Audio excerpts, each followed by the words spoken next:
Romanos, voltando lá para Romanos 8,14, né? Todos que são guiados pelo Espírito de Deus são filhos de Deus. Amém? O Espírito é o nosso mestre, é o nosso conselheiro.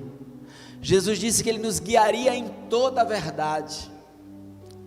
Isaías, falando do tempo do Espírito, ele diz que vocês ouvirão a palavra atrás de você, dizendo: esse é o caminho.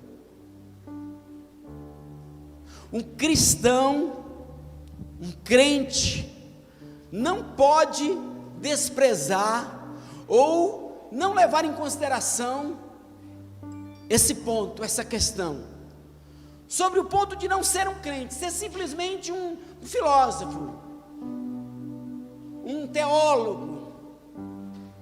O que nos torna diferentes é que nós somos guiados pelo Espírito de Deus, pelo Espírito Santo. Ele nos guia, Ele nos ensina, Ele nos orienta, Ele nos corrige. Tem gente que pensa hoje: o Espírito Santo, a graça, faça o que quiser porque é tudo da lei. Não, o Espírito Santo nos corrige. A Bíblia diz que há uma tristeza que vem do Espírito, sabia? Há uma tristeza que vem do Espírito. Quando nós tomamos caminhos errados, o Espírito nos aconselha. Hoje há uma ideia que ser cristão é fazer o que quiser fazer. A Bíblia ainda não mudou. Mas se você deixar, se você seguir a orientação do Espírito, Ele é poderoso para mudar a tua vida, para transformar a tua vida. Ele é poderoso para mudar o teu jeito de ser. Ele é poderoso para mudar os teus hábitos. Ele é poderoso para te transformar. Essa é a obra do Espírito. A Bíblia diz que nós recebemos poder para se tornar filhos de Deus. Há uma doutrina por aí dizendo assim: não, faça o que você quiser. Você tem desejo de pecar, peque. Jesus já pagou o preço por você. Você tem um pecado, uma tara, um desejo maligno, não tem problema, Jesus te ama a si mesmo. Só que eles esquecem a grande verdade do Evangelho, que o Evangelho tem um poder transformador. Essa é a grande do Evangelho, é que ele é transformador.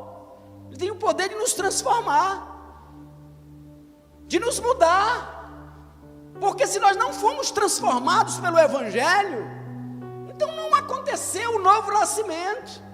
Não somos novas criaturas, somos as mesmas pessoas, somente agora com um clube social, a igreja para a gente frequentar, uma filosofia para seguir, uma teologia, né? Porque a teologia é a filosofia dos crentes.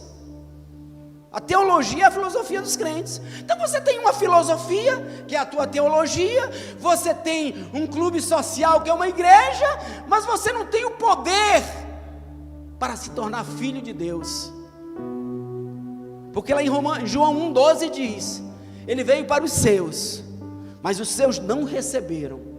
Mas a todos quantos o receberam, deu-lhes o poder para se tornarem filhos de Deus. Então, grande mentira que há por aí: Deus, o novo nascimento, nos dá poder para vencer o pecado, sim. Se não desistirmos, se não desfalecermos, porque Romanos 6,14 diz: se isso não vale mais, então tirem da Bíblia, porque o pecado não terá mais domínio sobre vós, porque não estáis debaixo da lei, mas sim debaixo da graça. E a graça, ela é fortalecedora. A graça, ela é santificadora. A graça, ela é 5 atributos da graça, nós já pregamos aqui. Ela é provedora. A graça é santificadora. A graça transforma. Se você recebe, a graça transforma, muda o homem, transforma o homem.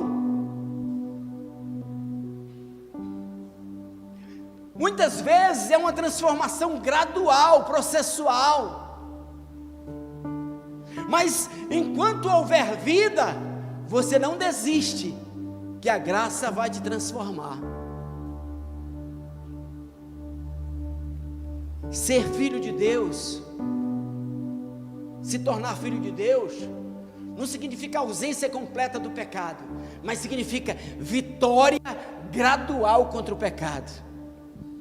Quando você simplesmente aceita o pecado, diz: não, eu sou assim mesmo, vou continuar com o meu pecadinho de estimação, porque Jesus me ama a si mesmo.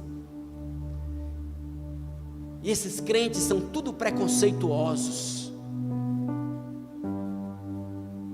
Não, a graça transforma. Estamos cheios de exemplos aí. Assassinos que foram transformados em homens de Deus. Drogados que tiveram a sua vida mudada. Pastor, tem um pastor amigo meu que é pastor em missões no Uruguai. Quando eu conheci, ele era um viciado em cocaína e maconha e tudo que era droga, mas Deus mudou a vida dele. A graça transforma. Se ela transforma o viciado, ela transforma qualquer um. Ela transforma o pedófilo, ela transforma o estuprador, ela transforma qualquer um. Ela pode transformar, pode mudar. Esse é o poder de Deus. Ela transforma todos esses desvios aí. Agora, vai ter que querer,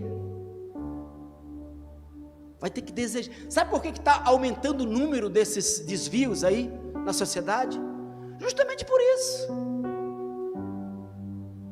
A propaganda do mundo está dizendo: está tudo bem com você.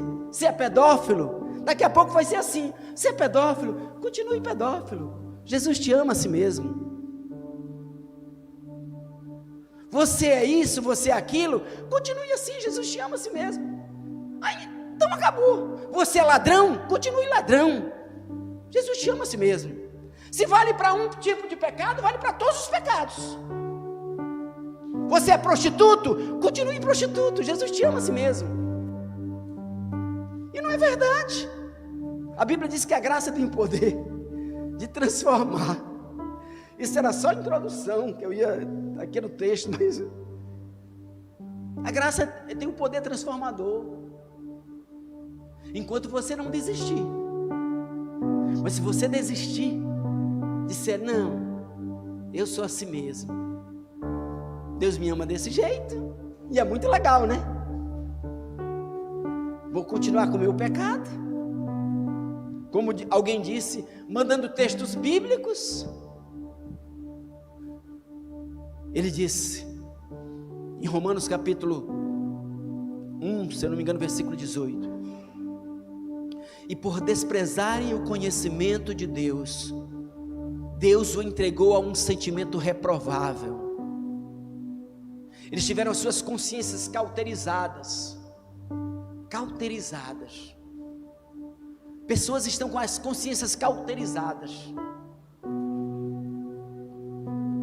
Não conseguem ver os sinais de Deus, mas Deus dá sinais. Então, querido, você é guiado pelo Espírito de Deus, porque ainda diz assim a Bíblia: quem não tem o Espírito de Deus, esse não é dele.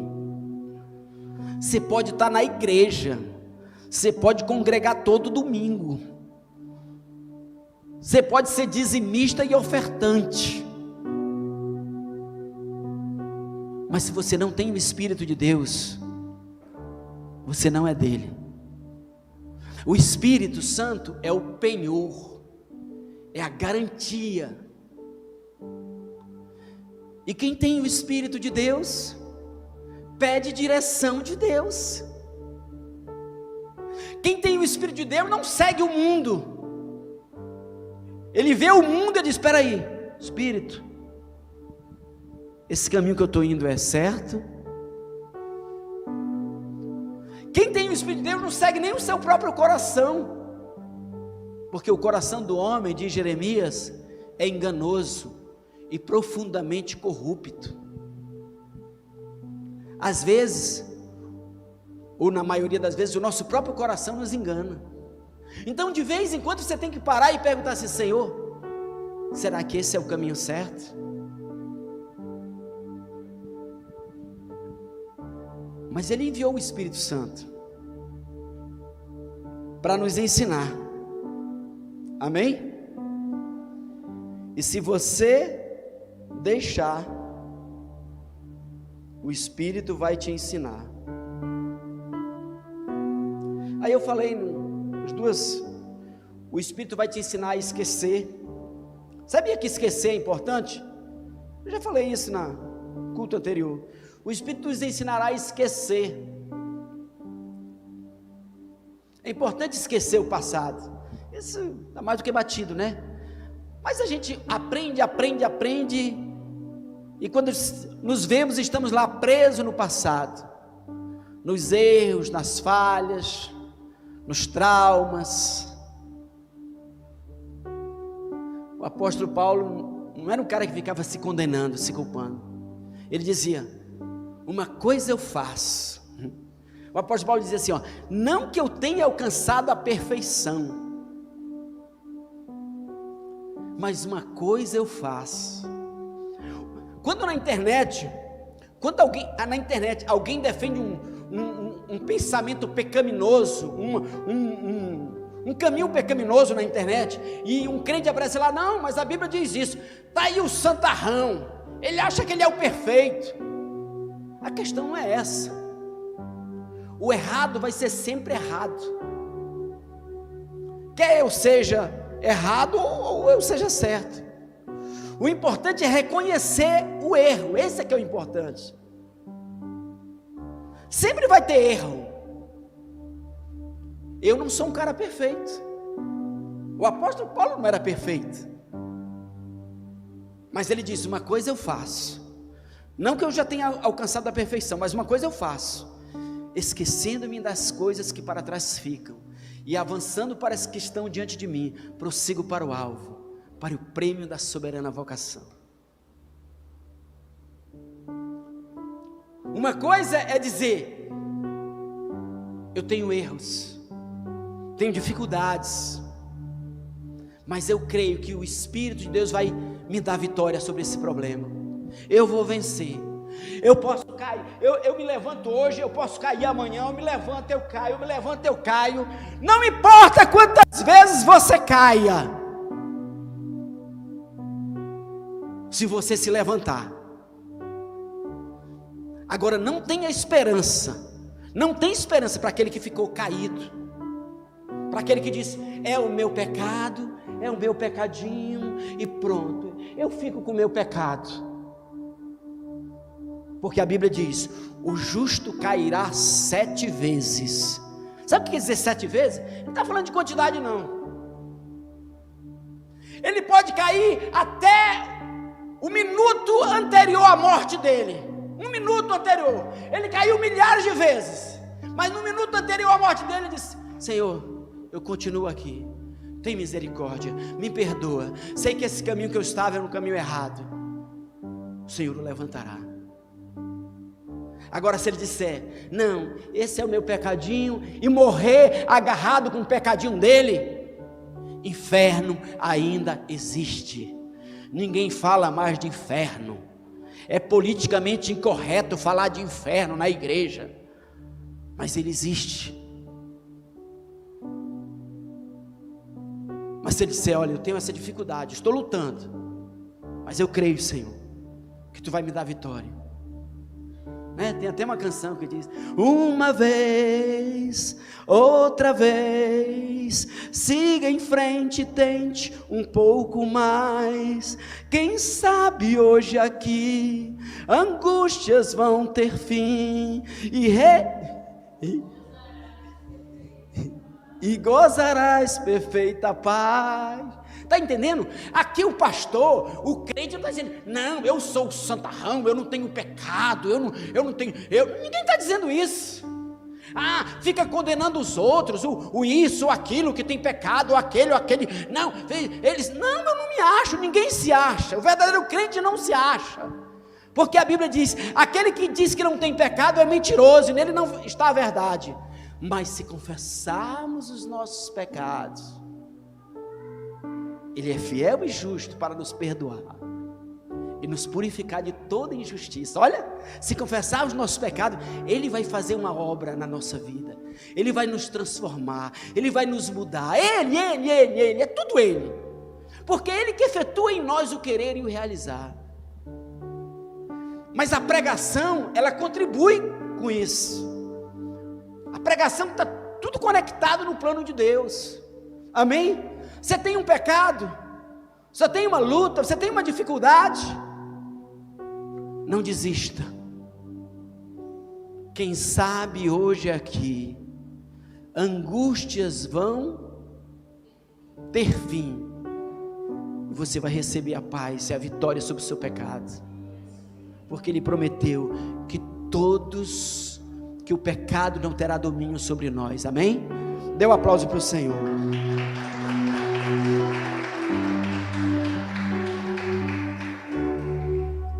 Então o Espírito Santo nos ensinará a esquecer, o Espírito Santo nos ensinará a perdoar, irmão. Perdoar é a característica do cristão, irmão.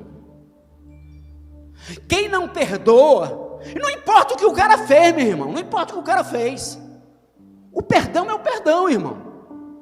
Perdão não tem nível. Peraí, você pode perdoar aqui não pode perdoar, é por isso, perdoar é uma obra do Espírito, não é uma obra do homem, não. Quando você não perdoa alguém, você está se achando, porque Jesus não te perdoou. Onde é que você estava quando Jesus te encontrou? Pastor, mas eu nunca fui pedófilo, eu nunca fui estuprador, não interessa, para Deus não tem pecadinho, pecadão, não. Todo pecado está condenado ao inferno, à morte. O pecado gera morte. Eu nunca fui prostituta, eu nunca fui isso, nunca roubei, não interessa. Tu era um pecador, tu tinha desejos pecaminosos, tu se masturbava, tu se prostituía, tu fazia isso, tu fazia aquilo. Então pecado. Jesus disse assim, aquele que olhar com uma intenção impura para uma mulher já pecou. E aí? Tem salvação para ti? Sem a misericórdia de Deus? Não tem. Então tu tem que ter misericórdia com os outros, porque senão tu não é filho de Deus. Porque quem é filho de Deus tem o dom do perdão, de perdoar. É difícil, é obra do Espírito, é obra de Deus. Humanamente não dá não mesmo, humanamente dá vontade de matar, mas agora não aceite, não, mas eu sou assim, não, você é filho de Deus, você é transformado, ou você não nasceu de novo, ou você não é uma nova criatura, ou você continua sendo aquela mesma natureza. E Jesus, então Jesus não ia perdoar aqueles caras, porque aqueles caras fizeram, eu ia usar um termo chulo aqui, aqueles caras fizeram sacanagem com Jesus. Você sabe como é que Jesus foi crucificado, querido? Você sabe como Jesus foi crucificado? Ele foi crucificado pelado na cruz, tá? Você pensa que os caras vestiu o criminoso, ele era crucificado pelado na cruz, pelado, isso aí pode procurar nos historiadores aí, né? Pelado, era uma vergonha, era uma desonra completa, total. Você pensa que ele estava com aquele pano que aparece nos... que não estava não, ele estava pelado na cruz. Para Roma, que os condenaram, ele era simplesmente um bandido, não merecia misericórdia nenhuma, ele estava pelado na cruz. Que vergonha! Jesus mostrando as suas partes íntimas na cruz, lá, cheio de sangue, humilhado. Qual foi o posicionamento deles? E é o posicionamento de hoje também. Pai, perdoa. E a grande verdade é essa, querida. Eles não sabem o que fazem. Quem está perdido, querida, quem está nesse mundo aí, eles não sabem o que fazem. Eles não sabem o que fazem. O pedófilo, o estuprador, ele está enganado, ele não sabe o que faz, querido.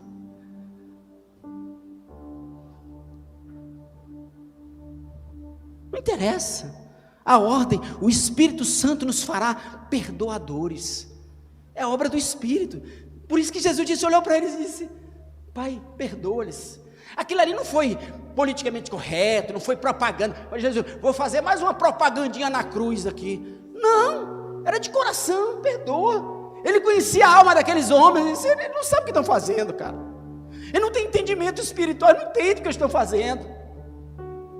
Teve aquela perseguição, teve aquela perseguição ao Lázaro, aquele cara lá que matou um monte de gente.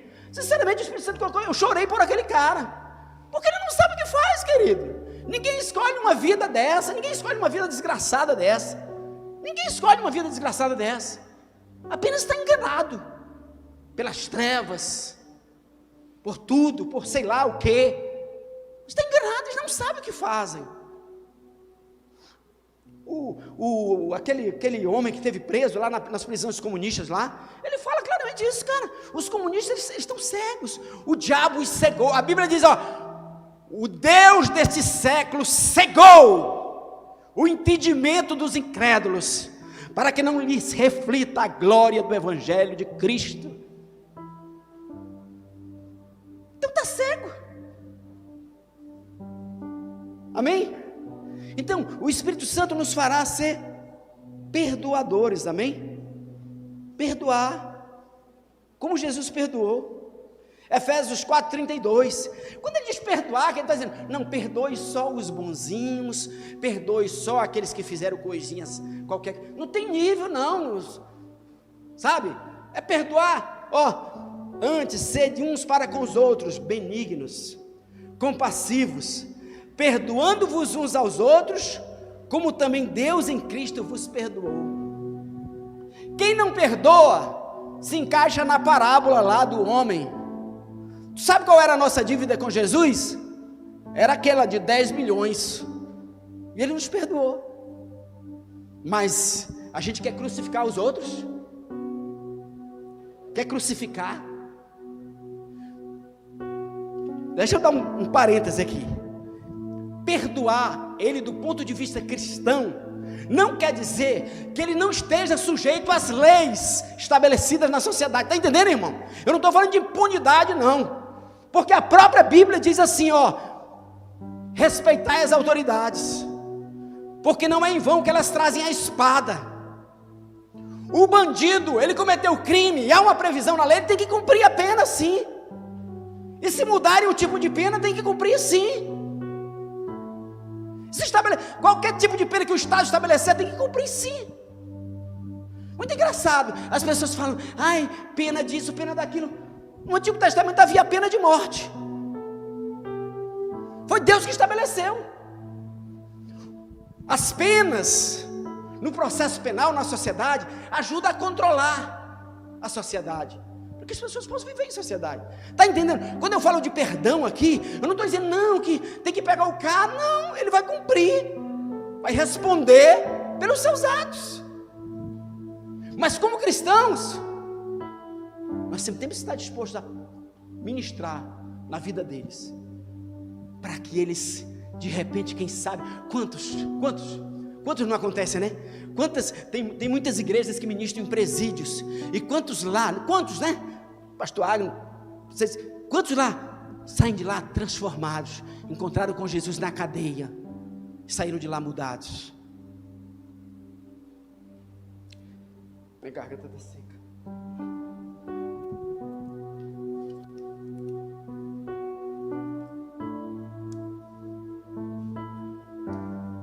O Espírito Santo nos ensinará a perdoar, amém? Perdoar.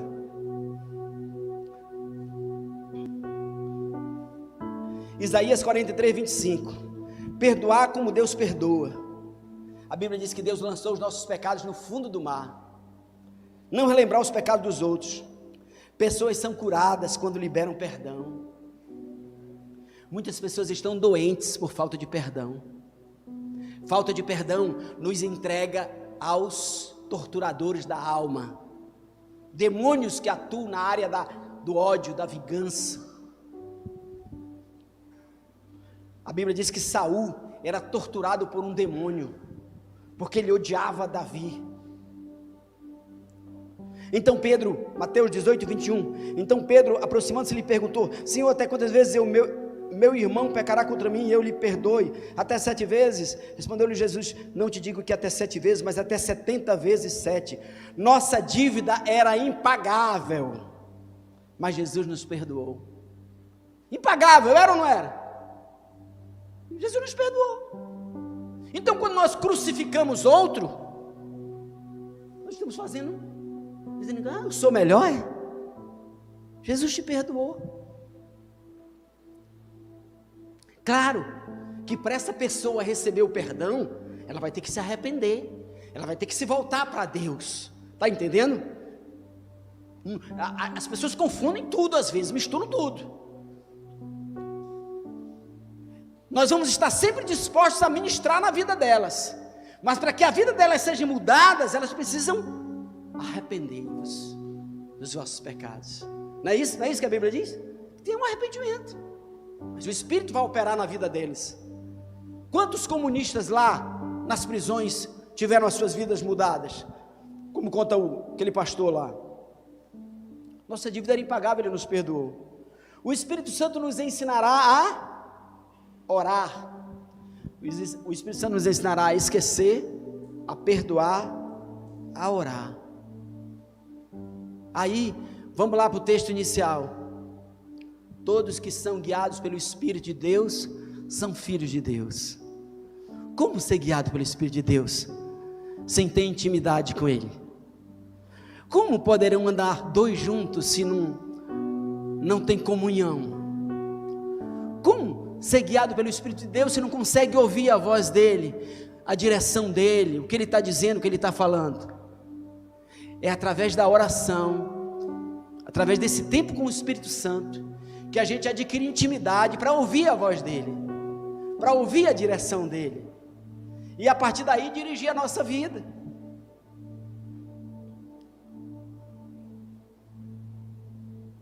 João 15:7 diz: se permanecerdes em mim, e as minhas palavras permanecerem em vocês, pedirão o que quiserdes e vos será feito. É preciso permanecer nele, ter comunhão contínua com ele, é preciso encontrar na palavra um sólido fundamento para a fé. Amém, querido? Então, para ser dirigido pelo Espírito de Deus, tem que ter comunhão com Ele. Diga assim comigo: Senhor Jesus, eu preciso, eu quero ter uma comunhão permanente contigo. Me ensina a ouvir a tua voz, Senhor. Me ensina a seguir a tua direção em todos os momentos, em todas as circunstâncias da tua vida, da minha vida, Senhor. Me guia, me dirige. Preciso de ti, Espírito Santo, para me guiar, para me dirigir na minha vida profissional, na minha família, em todas as áreas da minha vida, Senhor. Eu te peço, em nome de Jesus. Oração e comunhão. Para ser guiado pelo Espírito, é preciso crer. Amém? O apóstolo Paulo disse: já não sou mais eu que vivo, é Cristo que vive em mim. E a vida que agora eu vivo, vivo pela fé no Filho de Deus. Ele levava uma vida de fé. A vida do Espírito é uma vida de fé. A vida de fé, querido, é uma vida meio louca. A vida de fé não é a vida padrãozinho, não, está entendendo? O padrãozinho está seguindo a lógica humana, os raciocínios humanos. A vida de fé é uma vida meio maluca. Como Josué achar que vai ganhar uma guerra dando 7 voltas em torno da muralha de Jericó. Como Gideão, querendo ganhar uma guerra só com 300, querendo vencer 132 mil, era uma grande quantidade, só com 300. Isso é uma vida de fé. A fé é a certeza das coisas que não se veem. É preciso orar com fé. Fé é crer antes de ver. Fé é crer que já recebeu. Fé é extra sentido. O que é do sentido não é da fé. Fé é ver de acordo com a promessa de Deus. Fé é crer na palavra de Deus em seu coração. Crer na palavra de Deus independente das circunstâncias. Para ser guiado pelo Espírito, tem que ver uma vida de fé. Porque é como disse Jesus para Nicodemos: o vento sopra, você não sabe de onde vem nem para onde vai. Assim é todo aquele que é guiado pelo Espírito. Para terminar por hoje, quinto, ser guiado pelo Espírito é viver uma vida de adoração. De adoração. Verdadeiros adoradores adoram em espírito e em verdade. Não precisamos mais de um lugar específico. Ele habita em nós. Somos templo do Deus vivo. O Espírito habita em nós. Muito importante orar no Espírito. Orar em línguas. Eu fico assim, ninguém nem ouve mais falar nas igrejas ditas pentecostais, batismo do Espírito Santo. O cara só quer a campanha, conseguir a casa própria, conseguir o seu carro, conseguir orar pelo batismo do Espírito Santo, virou uma antiguidade, ultrapassado.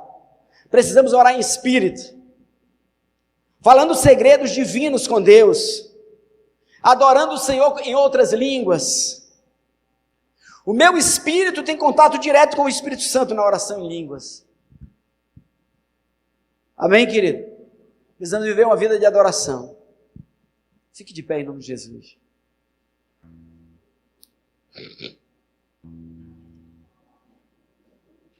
Uma vida de adoração. Uma vida de gratidão. Uma vida de louvor. Esse Deus é maravilhoso. Eu gostei aqui, deixa eu ler para você aqui. Achei muito linda aqui a versão na linguagem de hoje, do Salmo 16. Eu oro esse Salmo 16 todos os dias, todas as vezes que eu lembro dele, mas eu oro na linguagem revista atualizada. Eu achei que na linguagem de hoje é muito lindo, é muito abençoado, né? Olha o que diz o salmista: guarda-me, ó Deus, pois em ti eu tenho segurança. Olha, a Bíblia diz que nós podemos ter segurança nele. Eu disse a Deus, o Senhor: tu és o meu Senhor, tudo que tenho de bom vem de ti. Em outro texto a Bíblia diz isso, querido. Tudo que nós temos de bom vem dele. O apóstolo Paulo disse para quem gosta de se gabar dos dons, ele disse: que tu tens tu que não tenha recebido? E se tu recebeste, por que te vanglorias? Por que te glorias? Tu és o meu Senhor, tudo que eu tenho de bom vem de ti. E eu ficava encucado com esse texto, versículo 3, né? Quanto aos santos, eles são os notáveis, em quem eu tenho meu prazer. Aí eu achava meio confusa essa versão, né? Aí olha aqui na versão, na linguagem de hoje, como são admiráveis as pessoas que se dedicam a Deus. O meu prazer está na companhia delas. Olha, quem tem o Espírito de Deus gosta de estar perto de outro que tem o Espírito de Deus também. Tem prazer em estar na presença, na companhia dos irmãos. Aí olha lá, ele compara, né? Está perto das pessoas que têm o Senhor e está perto das pessoas que têm outros deuses. Ele diz assim: aqueles que correm atrás de outros deuses trazem muito sofrimento para si mesmo. Eu não tomarei parte nas suas ofertas de sangue, nem adorarei os seus deuses. Ele diz assim, escolha estar com outros irmãos da fé. Quando você for lá, está lá no mundo, esteja lá como alguém que vai ser bênção lá, que vai evangelizar, que vai ministrar, que vai abençoar. O versículo 5: Tu, ó Senhor Deus, és tudo que tem. O meu futuro está nas tuas mãos. Tu diriges a minha vida. Olha, quem tem o Espírito Santo, ele dirige a vida. Você não faz o que quer, faz o que ele quer. O 6: como são boas as bênçãos que me dás, como são maravilhosas. Eu louvo a Deus, o Senhor, pois Ele é o meu conselheiro. Olha, e durante a noite, a minha consciência me avisa. O Espírito fala muito conosco à noite. A Bíblia diz, quando nós colocamos a cabeça no travesseiro, quando nós deitamos, Ele vem e ministra o nosso coração. O 8: estou certo de que o Senhor está sempre comigo. Ele está ao meu lado direito. Nada pode me abalar. Que maravilha, né? Você viu? Estou certo que o Senhor está sempre comigo. Está ao meu lado direito. Nada pode me abalar. Por isso meu coração está feliz e alegre. E eu, um ser mortal, me sinto bem seguro. Porque Tu, ó Deus, me proteges do poder da morte. Eu tenho Te servido fielmente. E por isso, não deixarás que eu desça ao mundo dos mortos. Eu vou ser ressuscitado. Eu não desceria ao mundo dos mortos, eu serei ressuscitado. O 11, olha, Tu me mostras o caminho que leva à vida. A Tua presença me enche de alegria e me traz felicidade para sempre. Esse salmo fala de alguém que é conduzido por Deus. Ele diz: Tu me mostrarás os caminhos. O meu futuro está nas Tuas mãos. Tu me guiarás. É isso que Deus quer fazer conosco. É isso que Deus quer fazer na nossa vida, amém? Nos guiar e nos dirigir. Vamos louvar então aí, irmãos?